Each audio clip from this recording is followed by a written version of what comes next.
Y'all get ready? Yes, you get ready.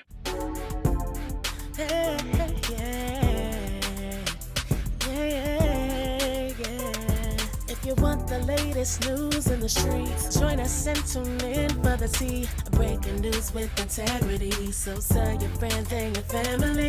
It's the Lovelyti TV show, bringing you good tea and good vibes. It's the Lovelyti TV show. Be sure to share, like, and subscribe.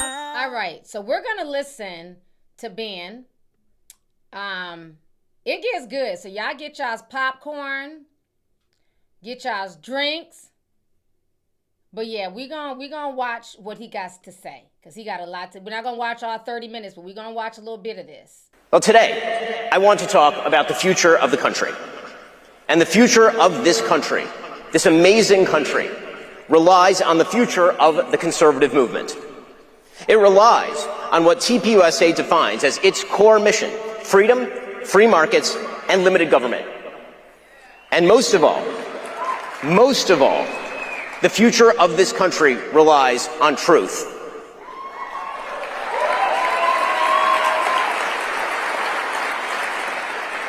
This country relies on truth because victory, true, real, lasting victory, cannot be achieved without truth.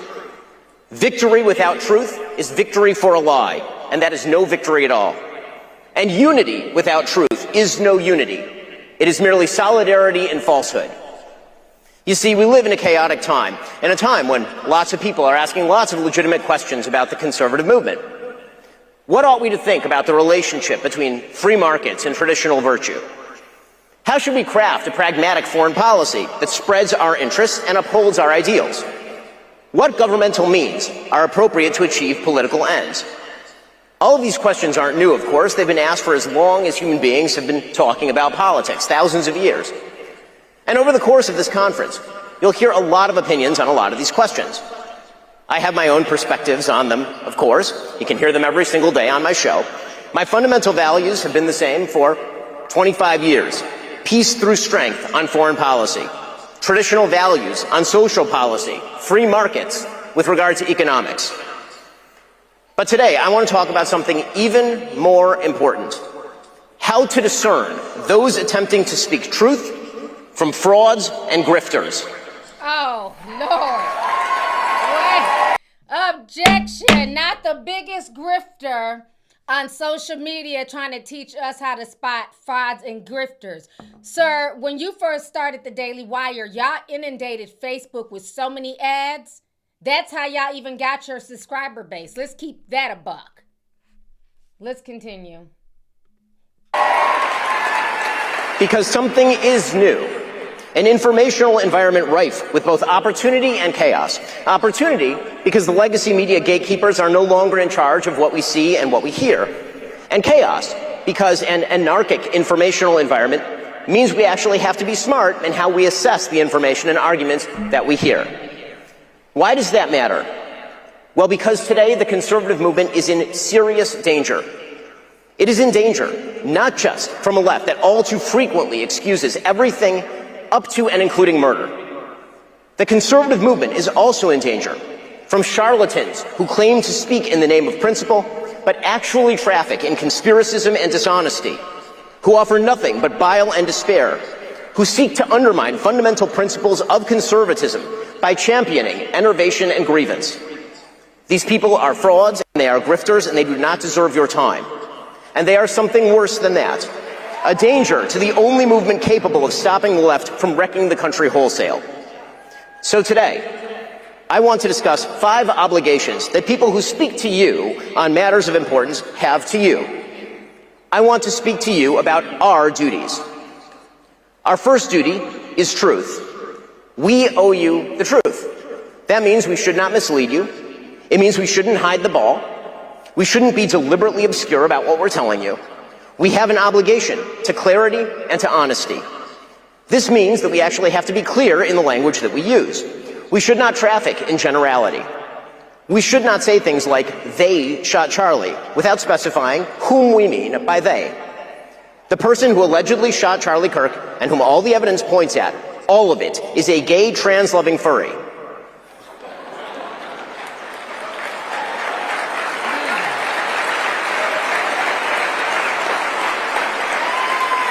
If we are going to target He's throwing shots at Candace, honey. Ideological movements, we should talk about the fact that the radical trans movement treats all those who oppose it as existential threats. Or if we're going to talk about the Democratic Party making room for the radical trans movement and echoing its inflammatory rhetoric, well, we should talk about that. Those are specific problems, and they require specific responses. When people say they shot Charlie, however, they are instead trafficking in vagary that results in increased hatred without proposing any effective response. They are fostering despair and rage, and that makes things worse. We must also be honest about what people say and do, regardless of what that means coalitionally. It is the job of politicians to build coalitions. It's the job of those of us who try to shape public opinion to hold politicians to account and to hold them accountable to our values. We must not let fear of audience deter us from telling the truth. We must not let fear of other hosts deter us from telling the truth. So, for example, if Candace Owens decides to spend every day since the murder of Charlie Kirk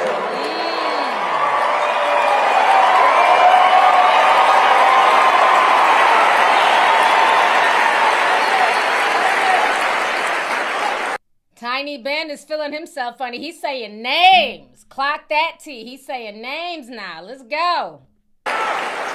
So, if Candace Owens decides to spend every day since the murder of Charlie Kirk casting aspersions at TPUSA and the people who work here, who worked with Charlie every single day, his best friends, to cast aspersions at Mikey McCoy and Andrew Colvin and Blake Neff and Tyler Boyer and, yes, at Erica Kirk, and to imply or outright claim complicity in a cover-up over Charlie's murder, to spew absolutely baseless trash implicating everyone from French intelligence to Mossad to members of TPUSA in Charlie's murder or a cover-up in that murder, then we, as people with a microphone, have a moral obligation to call that out by name.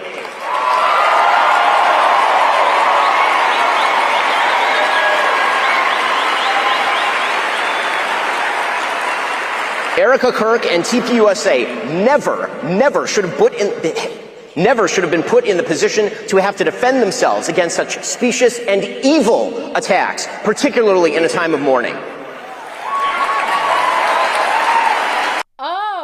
Oh, that's very interesting. So you're mad and you're saying that Eric and them should have never been put in this position in their time of mourning.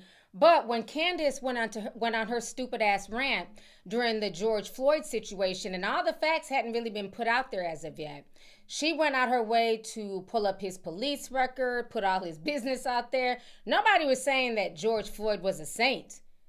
All folks in the Twin Cities were saying is that, you know what I mean, you can't just kneel on somebody's neck. You can't just, kill somebody in the streets of Minneapolis, okay, when the person is saying that they can't breathe. She went out her way to disparage this black man. And what did you do, Ben? You platformed her. It was because of that viral George Floyd video that she ended up on the Daily Wire. So you, my good sir, are a fucking hypocrite.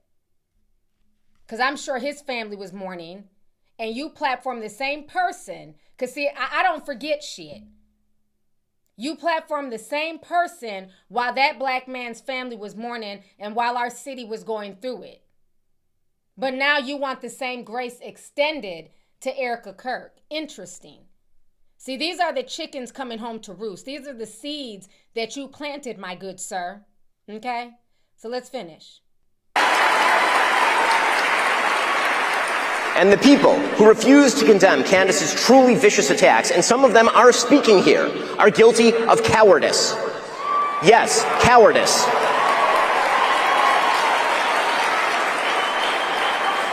The fact that they have said nothing while Candace has been vomiting all sorts of hideous and conspiratorial nonsense into the public square for years is just as cowardly. And what else is cowardly, Tiny Ben, is that you platformed her for years while she did the same thing on your platform. But it was okay when you were receiving money from her views. It was okay when she was on your platform, you was getting a cut via the Daily Wire. For years, you allowed her on your platform to talk about trans people, to do a whole documentary on the truth behind George Floyd. So you're insane. So now Tucker Carlson's a coward for not holding her accountable, but you had no problem making money off of her when she was spewing this same nonsense on your Daily Wire platform.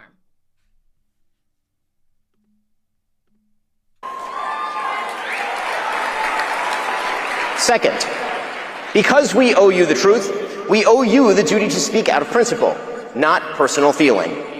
It should not matter whether we despise someone or whether we love someone. The question is what they say and what they do, and whether those things are morally decent or not. On a political level, do they foster freedom, justice, and prosperity? On a personal level, do they treat others as they would wish to be treated? Personal feeling is not a substitute for moral judgment. To take again the Candace Owens situation. Except when it comes to your people. Because the second anybody talks about your community, all of a sudden your personal feelings are somehow mixed in there. Hence why Candace lost her damn job. See, as long as she was talking about the blacks and the trans and punching down, it was cool. But the second she started questioning the Jewish community and the AIPAC money and all the stuff going on with Gaza, then you got your personal feelings involved. Then all of a sudden it wasn't okay to just ask questions. He's a hypocrite. As an example, friendship with public figures who say or do evil things is not an excuse for silence on the matter. Politics is not the sisterhood of the traveling pants. Politics is about principle, and if you are willing to sacrifice basic truth and simple principle in favor of emotional solidarity, you have betrayed your fundamental duty to the American people.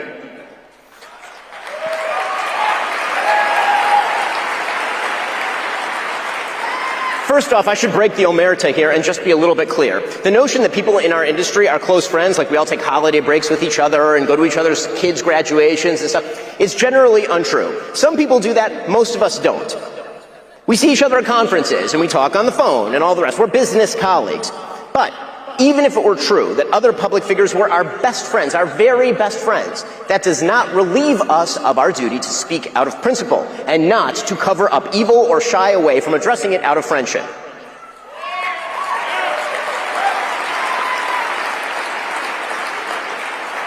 So no, Tucker Carlson, it is not an excuse to go silent on Candace's targeting of TPUSA.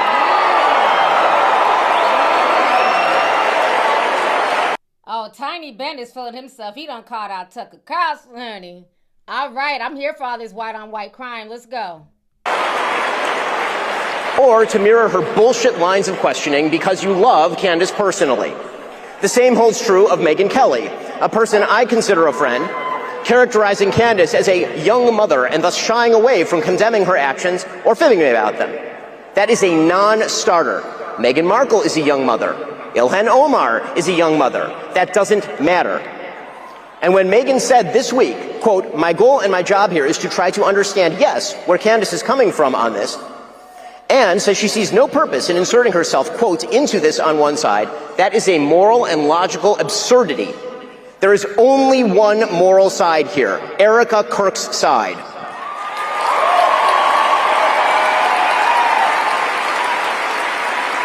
This man is so disingenuous. You're really only mad at the fact, and again, I think Candace, y'all know I'm not a fan of Candace, and I'm not going to make any apologies for that because of how she came into into my ether.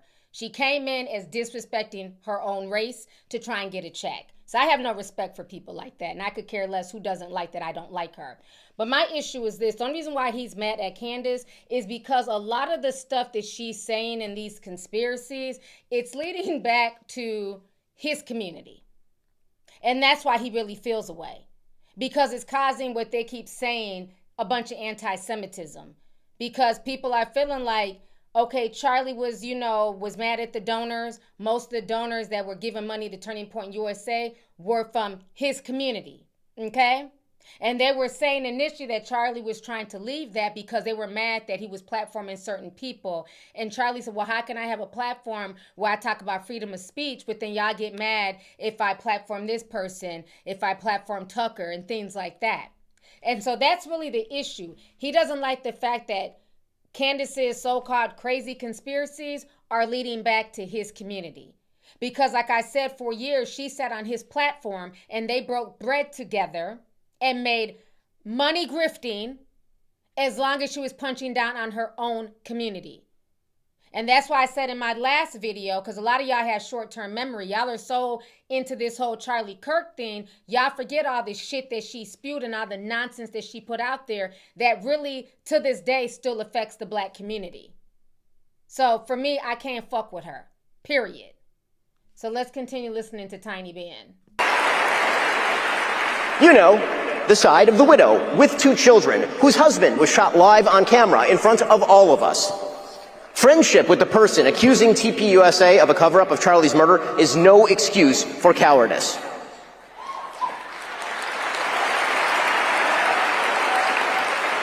Third, and relatedly, we have a duty to take responsibility for what we say and do. If we hire awful people, we're responsible for that. I have some experience there, as you might suspect.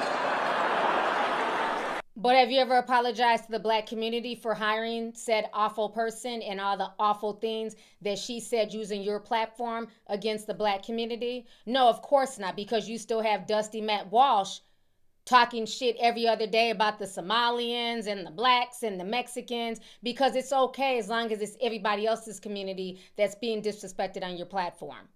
So mixing with the I hired a horrible person, but yet you've yet to rectify anything, any of the chaos, any of the bullshit that she spewed for years on your platform. So you're full of crap.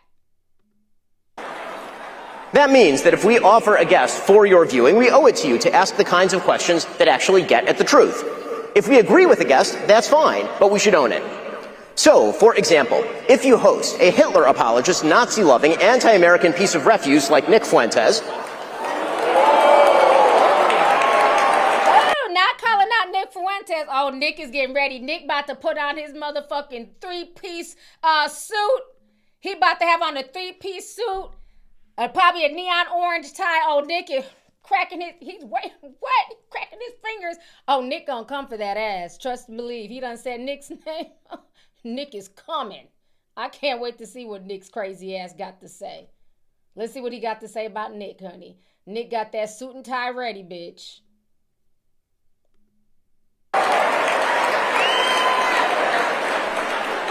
you know, the Nick Fuentes who said that the Vice President of the United States is a, quote, fat gay race traitor married to a Jeet. The person who said that Charlie Kirk was a, quote, retarded idiot. The person who said, and pardon my language here, it's his quote, that he, quote, took Turning Point USA and fucked it, and that's why it's filled with groypers. If you have that person on your show and you proceed to glaze him, you ought to own it.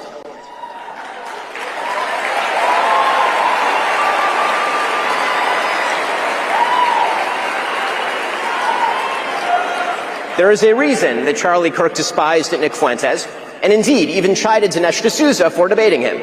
He knew that Nick Fuentes is an evil troll, and that building him up is an act of moral imbecility. And that is precisely what Tucker Carlson did. He built Nick Fuentes up, and he ought to take responsibility for that. Okay. Objection. That's what we're not going to do. You're not going to play in my face. Let me come back on the screen. You, my good sir, are full of shit. Now, let's go back in history, because I remember watching the PBE podcast, Patrick Bet-Davis, when he was interviewing Nick Fuentes. And Nick said the way he got into this whole political sphere was via Ben Shapiro. Ben Shapiro retweeted Nick Fuentes. Nick Fuentes didn't reach out to Ben. He was some 18-year-old snot-nosed kid. Ben plucked him out of obscurity and, you know, try to bring him into the whole Daily Wire conglomerate, whatever they were trying to build back then. They wanted Nick to be a part of that. The reason why Nick and Ben fell off is that Nick started asking questions about Ben's community, and Ben felt away. So how are you more mad at Tucker Carlson for supposedly platforming Nick and glazing him? And I'm glad that you finally learned to use the word glazing in the correct context, okay? How are you more mad at Tucker for platforming him when nobody would even know about a Nick Fuentes if it wasn't for you? Now let's clock that T, bitch. Okay? See, all these dudes, all they do is talk a good game because they're very articulate and whatever else. But people forget the history of these people. Nick came up under Ben Shapiro. So what the fuck is he talking about right now? He's over here in his feelings, getting mad, turning red. If you want to be mad at anybody, look in the mirror. You platformed him. You retweeted him.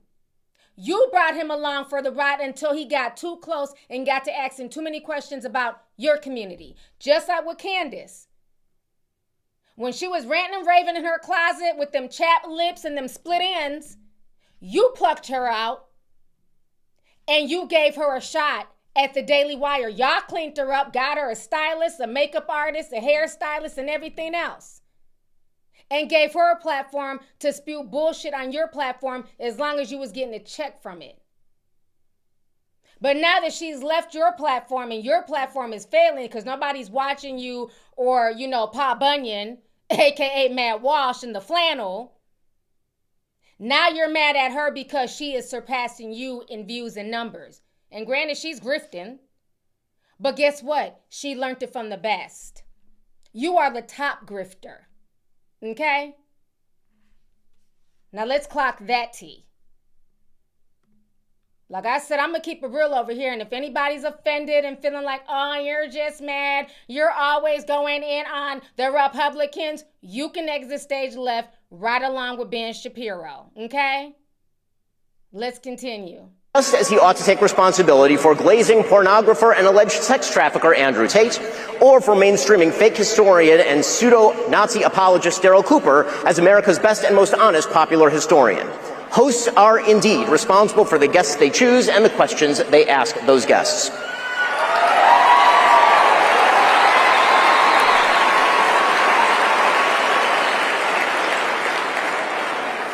Fourth, because we have a duty to truth, we also have a duty to provide you with evidence of the claims that we make.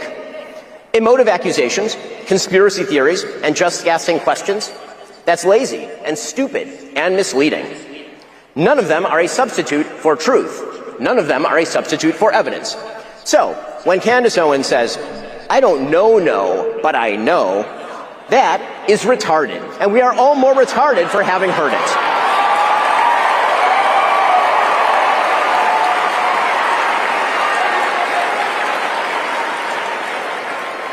When Steve Bannon, for example, accuses his foreign policy opponents of loyalty to a foreign country, he's not actually making an argument based in evidence. He's simply maligning people that he disagrees with, which is indeed par for the course from a man who was once a PR flack for Jeffrey Epstein. Check the record. Our duty to provide you evidence means we actually have to do much more than just ask questions. Just asking questions is something my 5-year-old does, and it's really cute when it comes from my 5-year-old. But when grown men and women spend their days just asking questions without, seeking answers, they are lying to you. In fact, they're doing something even worse. They are seeding distrust in the world around you, and they are enervating you in the process. So, for example, if many speakers, including Tucker Carlson and others, get on stage here at TPUSA and claim, without proper evidence, that Jeffrey Epstein was running a Mossad rape ring being covered up by the Trump administration, they are not actually uncovering a conspiracy or effectuating a solution. They are claiming a special provenance to information they won't let you see, which builds their power and leaves you with none. They are also implicating in their speculation. Objection. Imagine sitting up there and trying to defend Jeffrey Epstein. Like, is this dude for real right now? So you are that... This is how you know, like, they all run together. Because we've been saying for years over here that Jeffrey Epstein is Mossad. He ran, with their team. Ghislaine Maxwell is part of their team. The fact that you're over here trying to act like this Jeffrey Epstein thing is a conspiracy, when you had Virginia Dufresne, who has since been killed, supposedly ran over by a bus. I don't know what the hell happened to her, but she died recently. You had all those women at the White House with Marjorie Taylor Greene. What is the conspiracy? Like, he's going this hard. Like, you're actually trying to defend Jeffrey Epstein. Like, am I hearing this correctly? Oh, Let's continue. Actual human beings, good human beings, like Kash Patel and Dan Bongino and Pam Bondi, and yes, the President of the United States, even if they're too cowardly to say President Trump's name. And that means you won't trust those good people in the future. You haven't gotten smarter, you've just been manipulated. When forced to demonstrate their evidence, these same people will often refuse to provide it. They'll claim ignorance. They'll pretend they're outside the system, and they don't have access to actual information. You know, they're just asking questions. But many of these same people have direct pipelines to informational sources. So, for example, if Tucker wants answers to his questions about, say, Jeffrey Epstein, he could call the Vice President of the United States. He's quite close with him. But he won't, because that might undermine the empty speculation. None of this means there aren't actual real conspiracies in the world. Of course there are. But actual conspiracies require actual evidence. Yes, there was a Russiagate conspiracy, and we know the names of the people involved and what they did. We know Hillary Clinton and Fusion GPS and James Comey and Loretta Lynch and Adam Schiff. We know all of those people. Yes, there was a COVID-19 conspiracy. We know that Anthony Fauci worked to shut down alternative solutions from people like Jay Bhattacharya. But when people posit... But yet and still, let's not forget, during 2020, you was the main one demanding that people go and get the vaccine. You see how he just switches it up? I remember him and Candace beefing because she refused to get the jab, and he felt the way about that. Now all of a sudden it's Anthony Fauci and it was a conspiracy, but you was the main one pushing it. Ooh. A conspiracy and then provide you no evidence? They are doing you a fundamental disservice, and they are making you stupider in the process.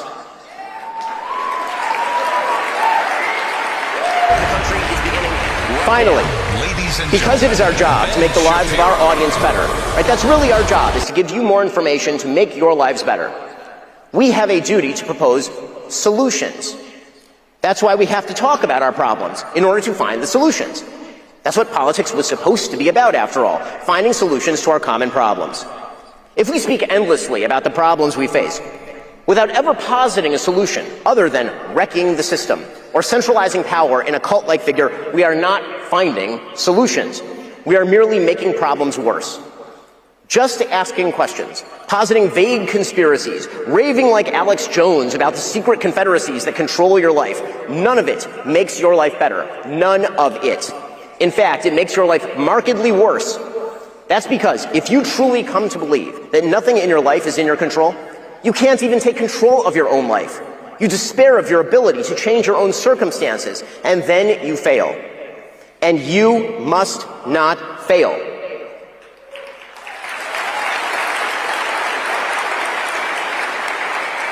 Because here is the most fundamental truth of all in the United States. For all of its problems, many of which, a huge number of which, are real and serious, the United States is still the greatest country in the history of planet Earth. All right, so that's how we're going to listen to, let me come back on the screen. Because I watched some of the other things that went viral. So there's a young man in the audience that ends up asking him about some ship that Israel has sunk. It was an American ship. And Ben Shapiro got really upset. Like, he felt the way and was like, you basically insinuated that the kid was planted to ask a negative question about Israel. So anyhow, Tucker Carlson was there. Tucker responds, but he doesn't really respond. Tucker tries to play it off like, oh, I don't care, I'm so unbothered. But then he throws little digs. So we'll watch just a little bit of Tucker. Tucker doesn't go in like Ben. Like, I kind of felt like Tucker kind of took the easy way out. Because Tucker, I don't know. Yeah, the USS Liberty. Thank y'all. I appreciate it. The USS Liberty. Y'all can finish watching his thing.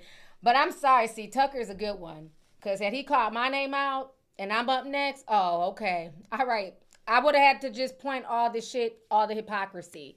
Like, you're not going to call my name out and act like I platformed and glazed Nick Fuentes when nobody would even know about a Nick Fuentes if it wasn't for you.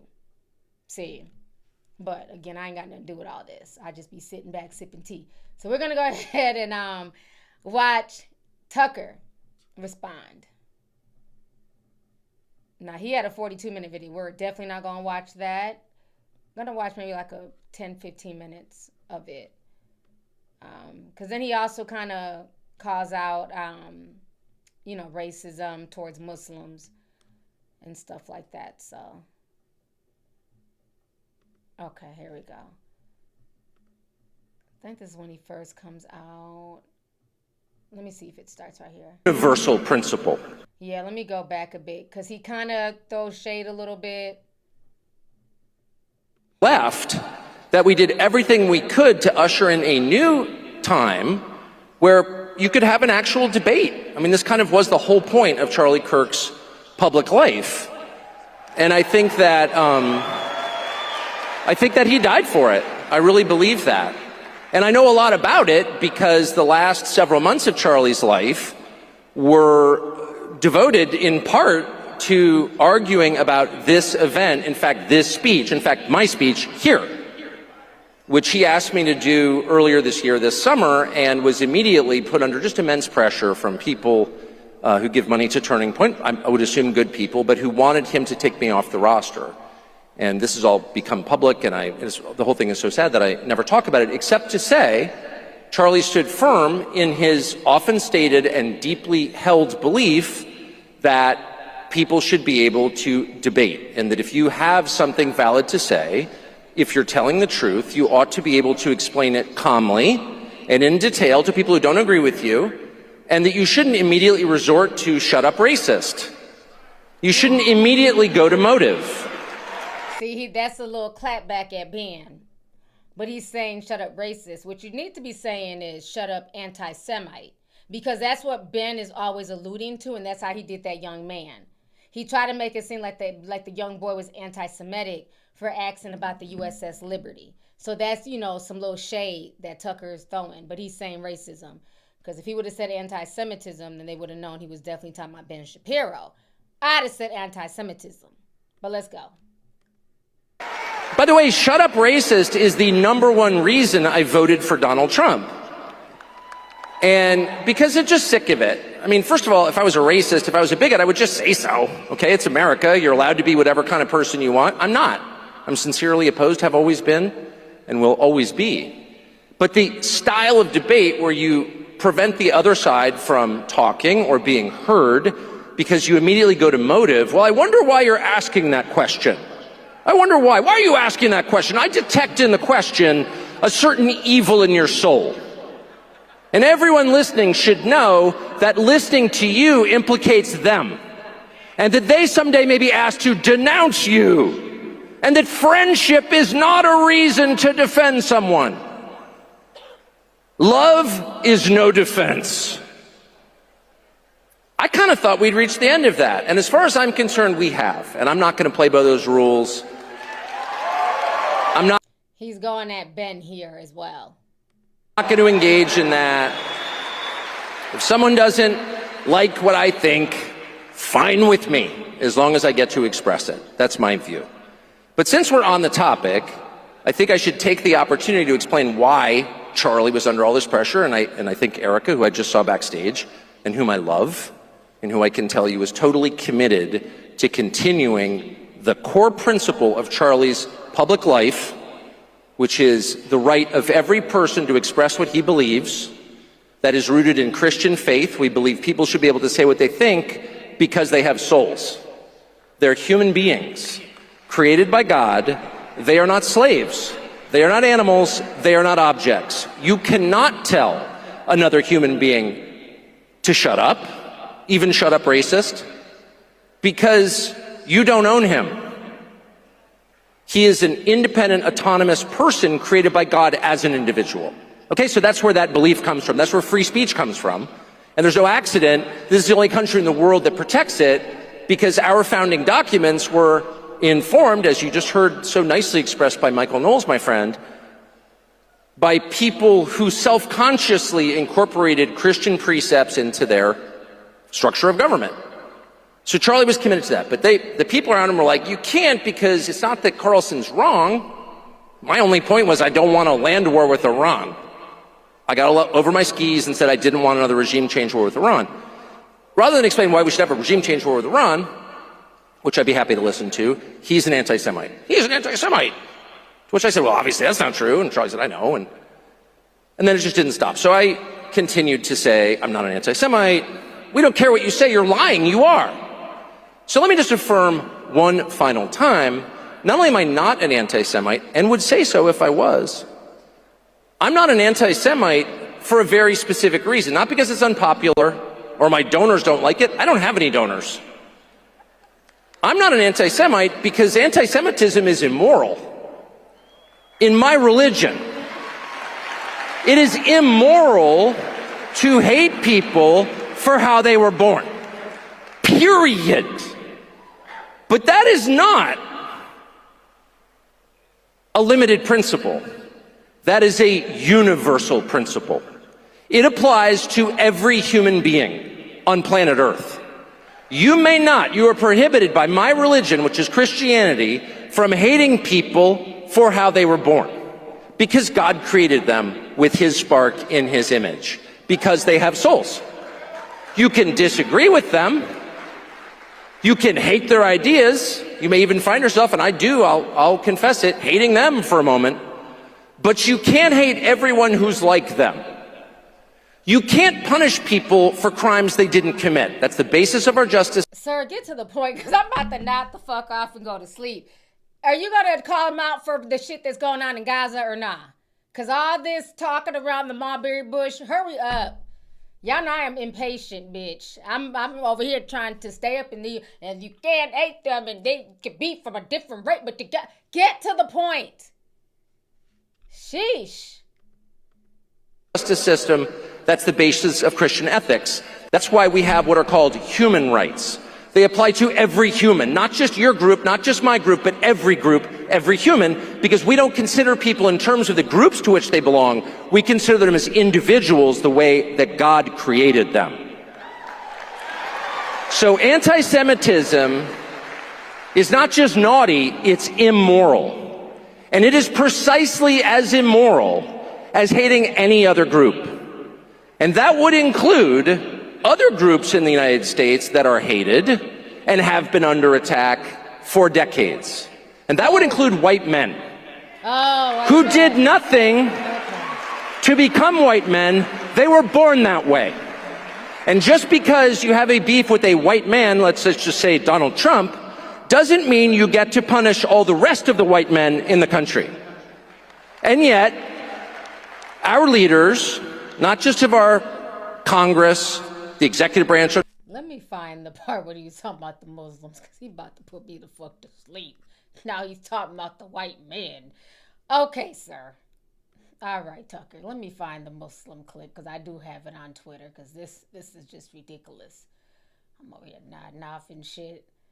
Need coffee to stay up. Okay, here it is, where he was talking about the Muslims. I think this was a shot at Ben Shapiro as well. So let's watch this, because he done went from talking around the mulberry bush to saying that the white men are victims and they're being mistreated. You know, like I told y'all years ago, we are living in the oppression Olympics. Everybody wants to be oppressed. Okay? The gays are oppressed. Black folks are oppressed. Women. Now the white men are oppressed too. So, oppression Olympics. Let's watch this here. All right, here's what he said. Okay, Tucker attacking millions of Americans because they're Muslim. Well, no. Tucker says attacking millions of Americans because they're Muslims. It's disgusting. I'm a Christian. So this is the part where he talks about the Muslims. And I think he talked about that because of what's going on with the war in Gaza, you know, with Israel and stuff like that. Most people agree with that. Most Americans have more in common with each other than they disagree on. And almost everybody agrees on that. And almost everybody is willing to tolerate a good faith argument about how to get there. Except a few. And they're the ones running around calling everyone an anti-Semite. But everyone else is like, yeah, of course, that should be the debate. And they'll vote for you. They want that because they know they haven't had that. That's the fact. And what you're watching now, attacking people attacking millions of Americans because they're Muslims, it's disgusting. And I'm a Christian. I'm not a Muslim. I know there's a lot of effort to claim I'm a secret jihadi. I'm not. You should not attack people on those grounds. And you're seeing it from Republicans. What the hell are you doing? What you're doing is trying to divide the country. And I've lived through 50 years of this crap. All these fake race wars that they're always promoting. Oh, go hate each other while we loot the treasury. That's exactly what's going on. And most people are totally sick of that. So yes, there is a possibility for a huge coalition of decent people once they free their minds from the traps set for them by others and realize, wait a second, we all want to make this country better. And the 15% or 30% who don't, okay. You know, good luck in Maryland or wherever you wind up. But the rest of us would like to fix it. All right, child. I just heard what... See, I just heard Tucker going off. You know, he said it's not right to be, being mean to the Muslims. Of course, it's not okay. But I also feel like that was a shot at Ben Shapiro because all they do on the Daily Wire, like I said, their favorite topic as of late is the Somalians, the Somalian community, how Minneapolis is turning into a Muslim state, how Dearborn, Michigan is turning into, Mecca because of all the Arabs there and stuff like that. And y'all know I went to Detroit a few months ago, back in October, and I had a wonderful time. It was my first time really meeting like Arabs and stuff like that. And they were all really cool, real sweet, the ones that I met. Y'all got good food. Okay, so I had a really good time in Detroit. But yeah, again, it's a lot going on with the left. So that's all the drama that happened at TPUSA with Ben Shapiro going off. I said what I had to say. I made my little objections. I don't agree. I think Ben Shapiro's full of shit. He's mad because he's now losing the culture war. He's mad because these same young white men are growing up and they feel like they're disenfranchised. And, they have a closer connection, from what I'm seeing, a lot of them, with Nick Fuentes. He's younger. He's speaking their language. And Ben is mad about that because Nick is not on his side. Nick calls out Ben's community a lot. And so this is why they're really upset. Want the latest news in the streets? Join us and tune in for the tea. Breaking news with integrity. So tell your friends and your family. It's the Lovelyti TV show. Bringing you good tea and good vibes. It's the Lovelyti TV show. Be sure to share, like, and subscribe.